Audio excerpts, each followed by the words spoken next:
This is The Poet and the Poem from the Library of Congress. I'm Grace Cavalieri. With me is Daniel Mark Epstein, who is our poet. He's a biographer, historian, playwright, musician, essayist. But today he is our poet, and here he is, Daniel Mark Epstein. Nice to be here, Grace. This first poem actually could have been written for this occasion between two old friends, but it wasn't. It was written several years ago. It's called Apologies. It's good to get the apologies out of the way before we do anything else. Apologies. I'm sorry. I thought you were someone I knew long ago, and yet you look the same. A woman who believed she knew me too, in another life. Was it Rome or Timbuktu, New York or Paris I first heard your name? I'm sorry. I thought you were someone I knew just now as I passed you on the avenue, and if you were first to speak, I would not blame a woman who believed she knew me too, for time plays tricks on all of us. What seemed true forever stutters, fades, a guttering flame. I'm sorry, I thought you were someone I knew. Yet, after so many years, the ingenue who blossomed in my sight and then became the woman who believed she knew me too, would be old by now and wizened, not like you, a beauty bound for love, acclaim, and fame. I'm sorry, I thought you were someone I knew, a woman who believed she knew me too. That's Daniel Mark Epstein. You know, I'm in love with your vowels. And do you know that we could teach your poetry for the vowels? That is the motion lotion, Daniel. But let's just talk about it for a minute. I have this book, and it is called Dawn to Twilight. It is your most recent, and it is, I know there's one more coming up, but it is a retrospective of your work. And you said that poetry was the most important thing in your life. You said this in an interview to a newspaper. Tell me more about what you meant. You, who have all these gifts and accomplishments, said that poetry is the most important thing. Well, it's where I began my writing life, and I can't remember when I wasn't in love with language, and the rudiments of all of my compositions, whether it's historical, a biography, or a short story or a play. And it all begins with vowels and consonants and the music of language. It does. To me, poetry has been the building block of my writing life. Well, then let's hear two together and see what you're talking about. I have to tell everyone who you are before that. You are a biographer, and you are always on work on a new biography. And 4 of your books have been translated into several languages, and we'll talk about that after the poetry. All right. This poem was composed over the course of many years, traveling back and forth to New York from Baltimore when I was working in the theater. We've all spent time on trains and daydreamed looking out the window. This poem is called Heading Home. I watched the miles. I saw my life go by, a drum beat of bare trees and frozen ponds, forlorn stations, ruined factories. I must have dozed, my head against the glass. Women I dreamed I would have died for once mourned me in a dream. South by southwest, our train cleaved the horizon, pushed the sun toward somebody else's sunrise, while heaven and earth denied my day was done, painting a fantastic continent of cumulus and ether, air and mist, real as any land to a waking man. A wall of purple hills sloped to the shore and fluted cliffs, cloud archipelagos edged with golden beaches, jeweled a sea bluer than our sky. Had I missed my stop?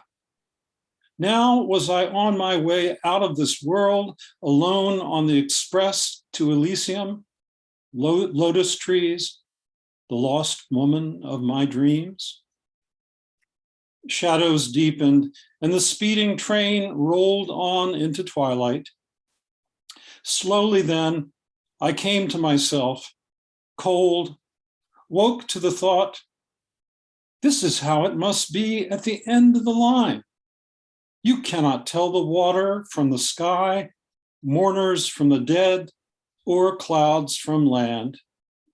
The fire of the sun has tricked you blind, and earth, air, and water join in one. You cannot tell the water from the sky. Let's hear another.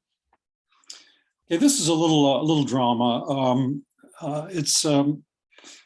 Imagine a restless group of teenagers in a class and a teacher who's probably is ready to go home.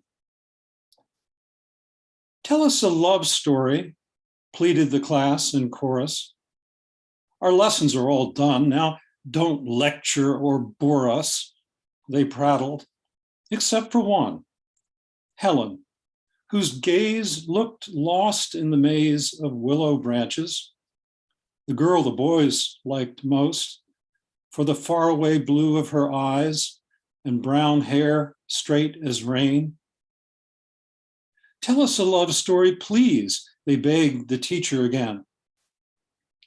He frowned and longed for the bell, saying, all the love stories I know end in heartache or death. Then Helen from the back row called at last from her daydream in the voice of an innocent lover, tell us a love story anyway, and stop before it is over. You bring that one home. Now, pretend your poetry was not your poetry. How would you describe it? Now, don't own it. Just think about what the elements are. What do you think is happening in those poems, in all of your poems? Well, there are lots of different kinds of poems. I mean, in that poem, there's a real, there's a beginning and a middle and an end. It has a sort of dramatic arc to it. I would say that in all of the poems, there's music. The three poems that I've read for you just now have different kinds of music. The first is a villanelle. The second is just a straightforward narrative in iambic pentameter. The last is actually a ballad. But all of them are based on some sort of a musical phrase. There's a core emotion that's charging the poem. But I've written so many different kinds of poems, and actually the poems that made my reputation in the 1970s and early 80s were long dramatic monologues on historical subjects, poems that are too long for the format of this program. Longer than Howl. They said longer than Ginsberg. Some of them are longer than Howl. Yeah. One of my poems was compared to Howl, actually. Young Men's Gold. So it's a very good question, but a question that would take as long to answer as responding to each individual poem, because it's almost always different. That is the point. That is the point. You do everything available. You use dialogue, you use meter, you use tone, you use situation and plot, you use characters. You do everything a person can do with language, and yet it is crafted. And it's been called crystalline, and it's been called metrically perfect, and it's been called everything imaginable. So let us go to your newest venture, which I recommend everyone to see many times, and it is Cruel April. Tell us what you've done. You've now finally approached technology, which I think they had to carry you kicking and screaming. Well, somebody else was responsible for making the film from the poems, but in April of 2020, during the first shelter-in-place orders of the pandemic, I was very inspired. I was very anxious and worried, as all of us were, and I had this incredible inspiration to write a sonnet sequence, 14 sonnets about many different aspects of the pandemic. And I was very excited by these. And as soon as I started to share them, people said, you should think about doing a video with this. And a very gifted director, Douglas Trapp, found some actors, including Tyne Daly, Paul Hecht, and Jennifer Van Dyke, some famous actors, and they put together this video, which is available on YouTube and elsewhere, of the actors reading the poems over a beautiful montage of paintings and photographs. So anyway, it's not all of the sonnets, but I would say 10 of them are represented in that film. And I can read some of them now if you'd like to hear those. Read one or two, but I would like to know if you curated the art. I didn't. No, I was consulted, once they had put together the art, which mostly Douglas Trapp gathered from artists at the Tivoli Gallery in New York. It was so beautiful that I really didn't, there was hardly any image that I disagreed with or wanted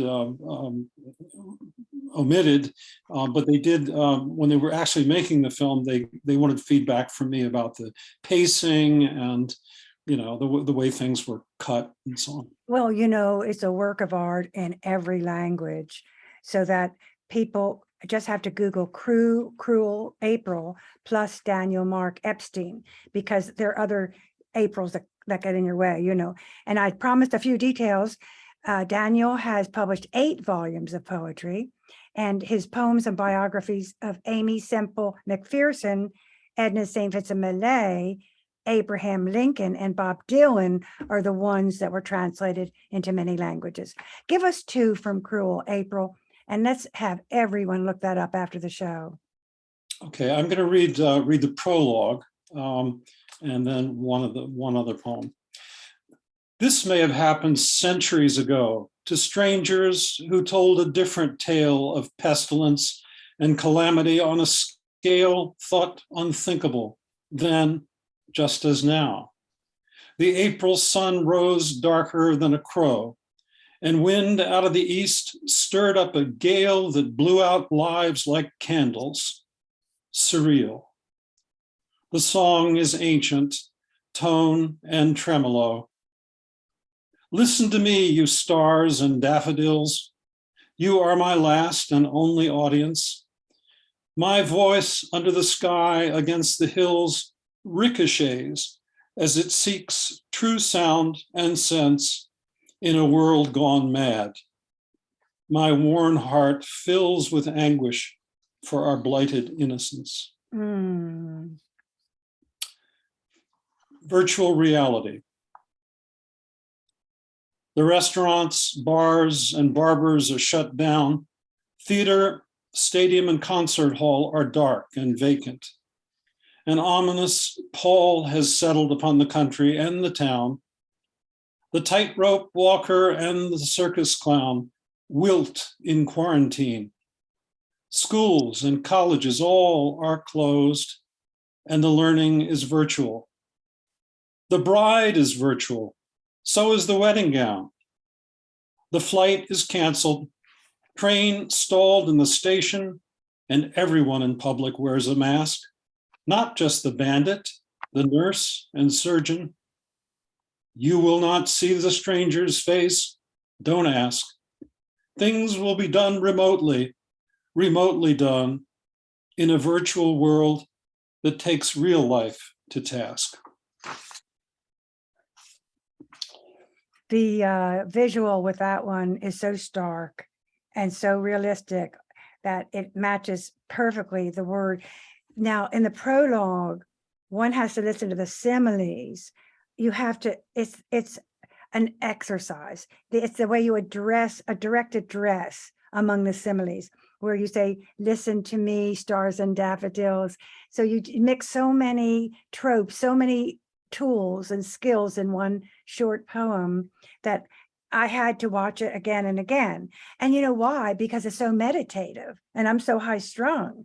I really recommend this 14 minutes to chill and to sit among the glamour and beauty of words and visuals. Really, it's a crowning thing for you. So I want to go back to when I first met you and you had black hair, and I did too. And you came to my class because your first book, No Vacancies in Hell, had just been published. I was your first purchaser, and you came and talked to my class, and you were already a star. I mean, you were already published in the New Yorker and the Nation.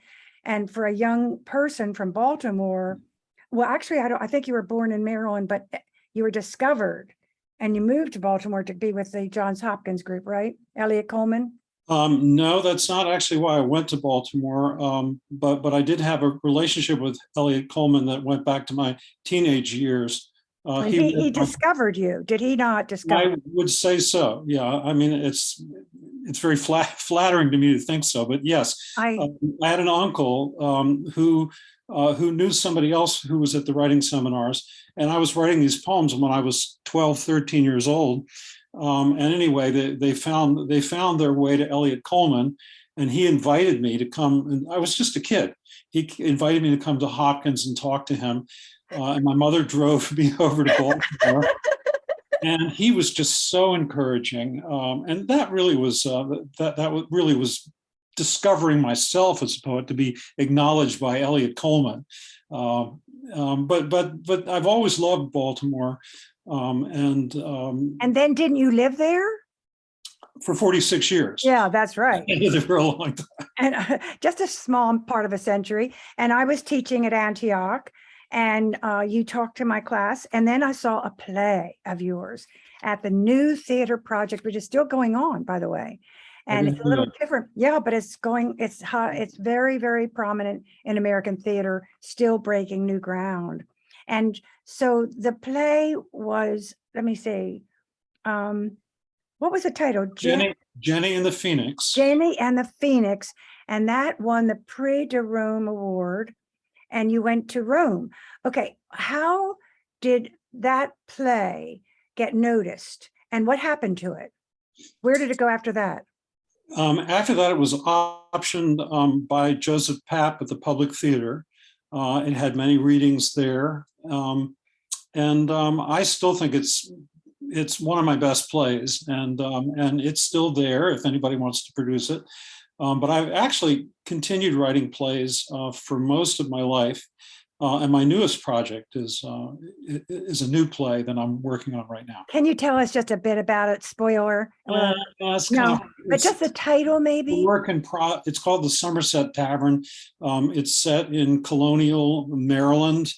And it concerns a play that was produced by some Englishmen that was considered treasonable, and the players get tried for treason, and they have to act out the play in front of the justice. What an idea! Yeah, so there's a play within a play, and an idea! Oh, this is going to be big time. I hope it gets off Broadway. Is of course the thing now. On Broadway is just revivals, right? And that's having a few turns at Kenyon College? Well, they're interested in it, and we'll see how it goes. Plays don't get produced right away. They're workshopped, and you get to see just how good it is and whether or not it's going to be stage worthy. So people don't know it costs money to put on a play. That's the problem. It is not as easily done as writing a poem financially. So give us another poem, because throughout all of this, we wish to always remember that first and foremost, you started with poetry. Well, I'm going to read a couple of new poems. This is called Silverfish. Silverfish. There's a hole in this page, the size of an eyelet. You poke in cardboard to let the sun and moon slip through so you can view the eclipse without going blind. I did not make it. No, the little window was the work of a silverfish. But let's make the most of it, to see and be seen as if This was our fondest wish. Peering between the lines, now I see you daydreaming, as people do when no one is watching. It is a God's eye view from where I stand, eternity on either hand, and your face before me in a moment of candid beauty, like the cracked seed of creation from which swirled the unity and variety of the world. Cracked seed of creation. Okay, one more quick one. This is going to be a new book. Yeah, I'm hoping that my collected poems are going to come out in about a year and a half or 2 years. We'll see about that. I don't know about the timing yet. Now, I really miss Maryland. I lived in Maryland almost all my life, and now I'm in Ohio. And so I'm going to read you a Maryland poem about the eastern shore of Maryland and the Nanticoke River, which runs through Dorchester County. As I lay down beside the Nanticoke, watching that tidal river flow and wind, wave and ripple parting the marsh grasses, rolling on forever, making innumerable turns as it runs through the countryside to the horizon, pouring its watery soul into the meadows. I shut my eyes and tried to envision the first wave, the nascent pulse that came at the dawn of time out of the dark, flooding the earth. Every day the river changes as seasons, stars, and clouds pass over, and men ponder, and yet we call it by the same name, the river, the Nanticoke, after a tribe of Indians who once lived here and fished and hunted by these banks, the rushing water, the very same sound. Likewise, a man changes in body and mind. I sleep and wake, and will not be the same tomorrow. My body's strength and health, this body which time shortens and consumes. As winter gnaws the days, will not be as it is. And yet my name will follow me to my grave. The echo of an echo my mother first uttered will hover in stone above my ashes, never changing. Although I am no longer the man who lived here, and passed through these bright stanzas singing. I am no longer the man who lived here. That's a good title for a book. I like the way you pivot in the poem. When you start with likewise, you shift energy, and you do that a lot in your poetry. You set up a narrative, and then all of a sudden you turn a corner in the middle of the poem, which gives it a new infusion of energy. So I'm sure this isn't all conscious, but it's just your DNA. This is just what you know to do because you've been fooling with words for so long. And that's part of the natural structure of the sonnet with the octet and the sestet. There's a turn, in the middle of it. And I think the fact that I've been writing sonnets since I was a teenager sort of internalized it. As you say, it's in my DNA and your DNA and everyone's to make that sort of turn in the middle of a work of art or in the middle of life. In the middle of life, it's a little volta we're both experiencing right now in our own lives, right? And so let us go back to your work. And one thing which I know, and I don't know if everyone knows, is every once in a while I hear a story of yours on NPR, and it is a Christmas story, and it's a holiday standard, Star of Wonder. Now, why is this so consistently performed, and why is it so well loved?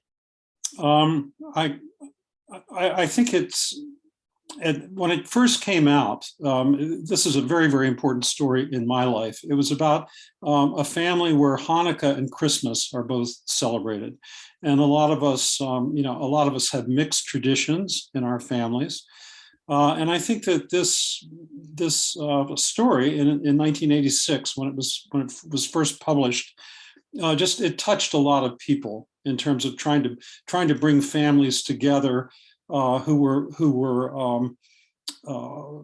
separated by religion, by different religious faiths and backgrounds and so on. So it had that effect. It was very important in my life because before I wrote Star of Wonder, I didn't write anything but poetry and plays. And that really was the beginning of my career as a prose writer. Oh. Yes, yes. And they say that it is only next to the Christmas Carol in the best known writing for Christmas in the way it's presented so many times. And you probably don't hear it all the time that's presented. Well, I did. The first few years it was done, I was so proud, of course. They aired it actually on All Things Considered. Right. I don't think they do the way the culture of programming is now. I don't think they do that anymore. Yes, they do. That was a huge audience, to have Star of Wonder read by, I think it was read by Susan Stamberg. It was just an extraordinary thing because as a poet,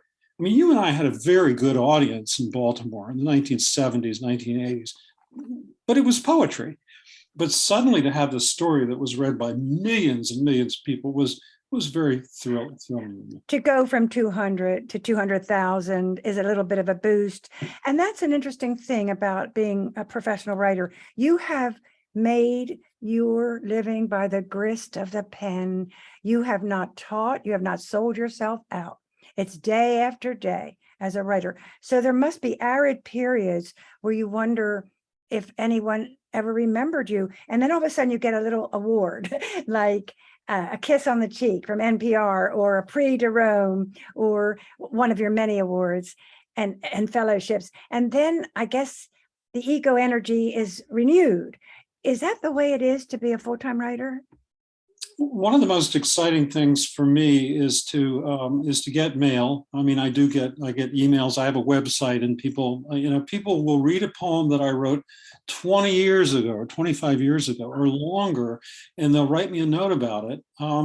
That's really thrilling to me. I think that's probably more important than any prize or award. And the fact that I do have books, I have biographies that have been in print for 30 years and people are still reading them and responding to them.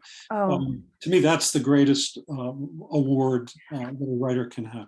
I want people to know that because they say so many things to me about writers and I say, why don't you tell them?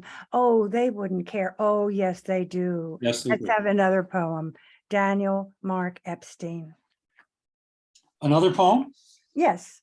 All right. This is another poem from the sonnets, pandemic sonnets, Notre Dame. I saw Notre Dame burning, the sheer spire a blinding torch, and knew it was a portent. She had been radiant, kind, and vigilant in times of war and plague. Altar and church witnessed 1,000 weddings before the fire, caskets and coronations, sinner and saint in confession and worship, priest and suppliant, the pageant of every penance and desire. One stray spark and 1,000 years of grace ingrained in timbers, stained glass, and hewn stone went up in smoke. Our Lady's long-suffering face and heart that was wide enough to guard everyone fled to heaven from this ruined place. The church is empty. We are on our own. We are on our own. I want to go to the decade 2000 to 2010 when you were really so well known for your biographies. And I think we talked about Lincoln and Whitman together on this show about, I don't know, 2005 maybe or 6. But what a book that is. What a book that is. And there was a trilogy. So did you do nothing but Lincoln for 10 years? For 10 years, yes. Yeah. It was the only book I've ever written where I got to the end of the book and I thought, I don't want this to be over, was Lincoln and Whitman. Lincoln and Whitman, that book that you and I talked about. I loved writing it. I loved talking about Washington, D.C. and during the Civil War. And I loved the double portrait of Lincoln on the one hand and Whitman on the other. who didn't really know each other, but Whitman felt as if he knew Lincoln. Anyway, when I was finished with that, the book did very well for very literary history. Then I got a contract to do a book on the Lincoln marriage. And that took a lot longer. It was a much more challenging thing because I had to tackle a portrait of Mary Lincoln, who was extremely controversial and difficult subject. But I was able to do that, and that was probably my most successful biography of all of them, with the exception of the Bob Dylan book, because the Bob Dylan book was translated into so many foreign languages. But anyway, I finished the book on the Lincoln marriage, and I got another contract to do a book on Lincoln's private secretaries. So yes, a whole 10 years. Right. Of Lincoln. Well spent. But Well are they all the same publisher? No, let's see, two of the books. See, the first two books were published by Random House. Yes. And the third book was published by Harper Collins. One wonders why didn't Random House just hang on to you and never let you go? We won't get into publishing. It's random, as the teenagers say. But then the most important thing you're doing now is Edna St. Vincent Millay, and how you popped into my mind, although I think of you so much. I was reading the New Yorker and I saw your article about Edna St. Vincent Millay, I don't know, a couple of months ago, and it was about her letters. So please talk about Edna St. Vincent Millay. You know, when I went to college in the 50s, she was disavowed. I mean, I have all of her first editions, actually. And I even have her first review that was ever in the Boston Globe. And I was, in my day, all of us went around campus, you know, quoting her, and I memorized all of her work. But here she is finally getting the recognition from a man. Thank you. I wrote a biography of Millay a little more than 20 years ago. Right. And that really was the beginning of a revival, an interest in Millay's work. And in order to write that book, I had to read Millay's letters and the diaries. And the diaries, it always seemed to me that the diaries would make a wonderful book. And so, as soon as I finished writing my book and publishing the book, I went to the estate and I asked permission to make another book, to do an edition of the diaries. And for one reason or another, for 20 years, I was not allowed to do that. But 5 years ago, I did get permission from the estate to edit the diaries, and they were published by Yale University Press. They did a beautiful job. And I've never had so many reviews. It was really remarkable. The New Yorker and the New York Times and the Wall Street Journal. I mean, everybody was very, very interested in these diaries because she was not only a great poet, she was a really interesting woman, you know, way ahead of her time in terms of her own personal liberation.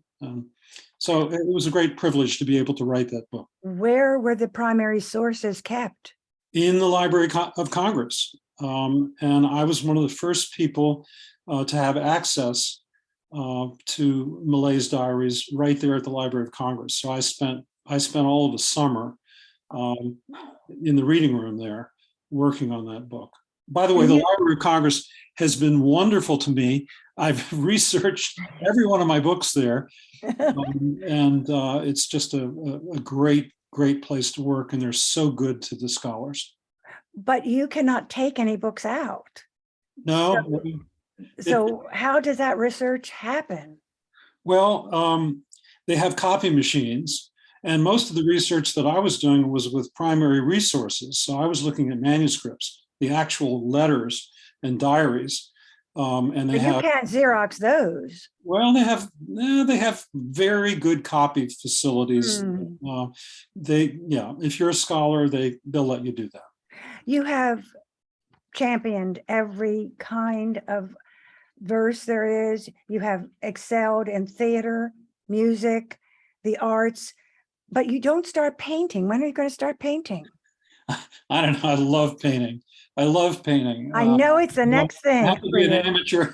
I have to be an amateur at something. So, That's wonderful. I've also never published a novel. Oh, I'll never do that. So why? I just I don't. I love to read novels, and I think I know something about the novel, but I don't know how to write one. I So don't believe it. I think before I die, I will see a novel by Daniel Mark Epstein, because he is the man of all seasons. We are so proud to know you. And so may we have a final poem? thank you, Grace. Let's see. What about okay, it's autumn here. I don't know. By the time this gets released, it might be winter, but meditation after the autumn equinox. A maple sapling with a spiral bowl, a corkscrew coiled by a jealous vine might be a serpent for all that I can see, rising out of that bramble of barberry. Now that I'm living in the woods, where trees have grown up all around me, I wish the leaves would fall, that one blind wind would blow them all away, make way for sunshine and the stars of Libra, so I might view the fallen tree trunks clearly, moss-edged, and the gold and brown confetti of strewn foliage before solstice is upon us, and snow that makes a ghost of everything. For I am weary of the summer's darkness in this cavern of elms, oaks, and faded maples. I long for the sheer effrontery of the sun. Let it come naked as the day it was born and leave no stone or thought unturned.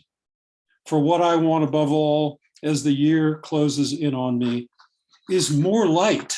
And you have given so much light to the world. We haven't finished with you yet, Daniel Mark Epstein. This is program number 1. And I wish to thank everyone who has made the program possible. This is The Poet and the Poem from the Library of Congress. The program is produced by Forest Woods Media Production, post-production by Mike Turpin, MET Studios. We wish to thank the Library of Congress for making the program possible. Funders are the Sinipid Fund, Nathalie Canivore, and Sandy Jackson Cohen. Mike Turpin is our engineer, and I'm Grace Cavalieri.